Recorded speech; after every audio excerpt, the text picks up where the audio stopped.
نعومة شومسكي من وجهة نظره عنده تفسير، نشوف إذا كان ده ممكن يكون مظبوط ولا لا.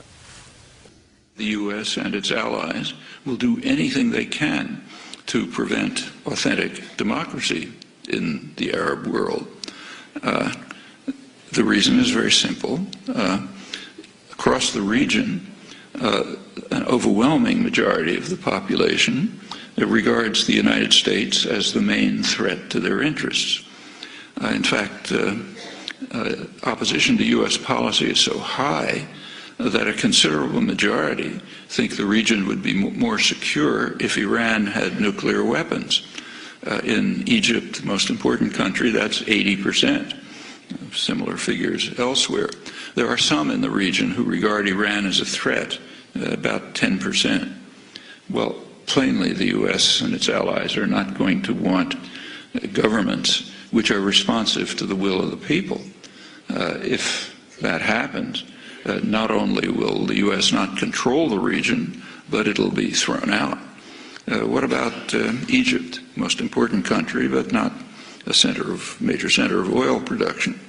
Well, in Egypt and Tunisia and other countries of that category, there is a game plan which is employed routinely, so commonly it takes virtual genius not to perceive it.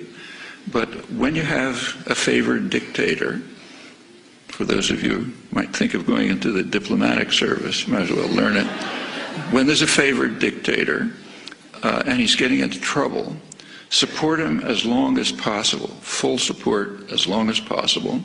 And when it becomes impossible to support him, like say maybe the army turns against him, business class turns against him, then send him off somewhere.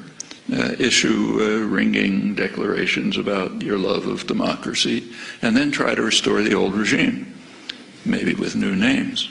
And that's done over and over again. It doesn't always work, but it's always tried. Somoza, Nicaragua, Shah in Iran, Marcos in the Philippines, Duvalier in Haiti, Chun in South Korea, Mobutu in the Congo, Ceausescu was one of Western favorites in Romania, Suharto in Indonesia. It's completely routine, and that's exactly what's going on in Egypt.